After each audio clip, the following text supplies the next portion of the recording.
YouTube. This video deserves little sparkly lights. Look at the sparkly lights in there. Because this is some good news. I'm going to end the week on a high note.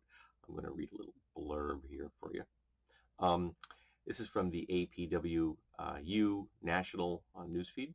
Breaking, we won. After a campaign by the APWU and allied unions, the U.S. Senate has passed the Postal Service Reform Act, ending the disastrous 75-year pre-funding mandate, which has been artificially bankrupting the Postal Service for decades. Now, it's important to remember that in the United States of America, the U.S. Postal Service is baked into the Constitution. It is an institution that is as important as any other in the U.S., the ability to communicate with people via the mail.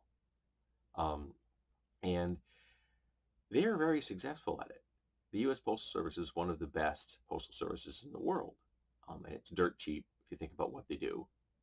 I can take a piece of paper and I can put it in an envelope, and this will get anywhere in the United States of America in record time. For what? Is it going for like 50 cents now or something like that? I don't know, but it's an incredibly small amount of money. My wife's the person that buys the stamp. She likes getting the different options, so I never even buy the things. And they're not a business. That's important to remember. The U.S. Postal Service is not a business. It's not their job to make a profit. They're a service. And services cost money. And we just accept that. Coast Guard, park rangers, firemen. You get it. Those are services. The guys that clean the streets, the guys that keep the people that keep the lights on and the sewers clean. Those are services. I pay for my water. Right here. I pay the city for my water because getting safe, clean water to my house is a service. I really appreciate that service. I really appreciate the U.S. Postal Service because that's what it is, a service. It is not a business. But you see, the GOP hates the Postal Service. They want to privatize it. I read something, I think it was 2021.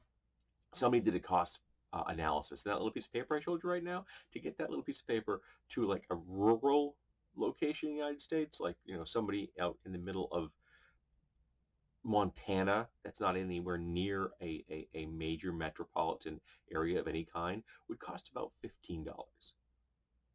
So it would cripple our ability to communicate and send mail if we were to completely privatize it. But the GOP loves to privatize everything because the people that bribe them make money. And so that means they will continue to get bribes. So as long as the oligarchs are bribing them, they'll support any position that anyone wants them to.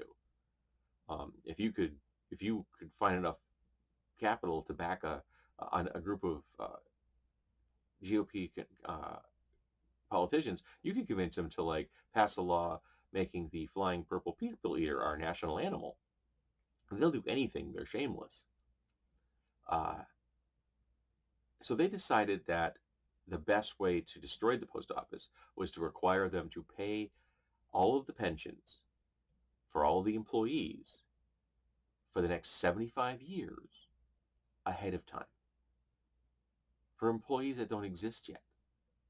For employees that have not been born yet. Now that's absurd. No private business does that. No other branch of government does that. No private business on the planet does that. No branch of the government on the planet does that. How they came up with that evil idea is beyond me. And it came under the radar because I was never even aware it happened. It happened for quite a while ago. But I was not as politically aware in the past. But because they did that, it made the post office look like it was going bankrupt. Remember, they're not a business. They're a service.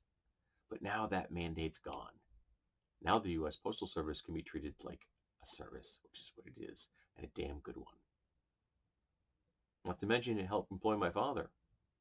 He worked for the U.S. Postal Service for decades, and he was a member of the board of directors of the Postal Credit Union, which made me getting loans really easy. But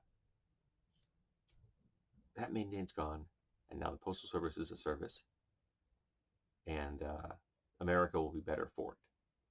Now, of course, the GOP is going to do everything in their power probably to get rid of that, but it's going to be harder this time around because now the world is looking at it. Now the world is aware of what they've done. And there are a lot of people in America that are very angry at the GOP. I'm one of them. And I vote. And I'm going to do everything in my power to make sure the GOP doesn't ever get elected to anything ever again, as are all of my cohorts who want to see the GOP ground into dust and blow away into the dustbin of history. So let's hear it for the post office. Hoorah! They deserve a bright, shiny light and some good news. They are highly deserving of it.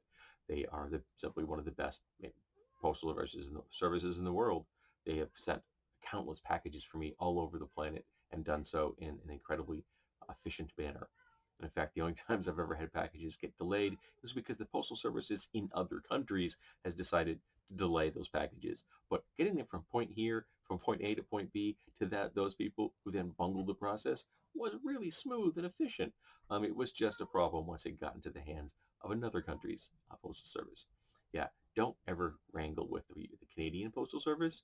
Yeah, they're not what you'd call efficient. Not even a little bit.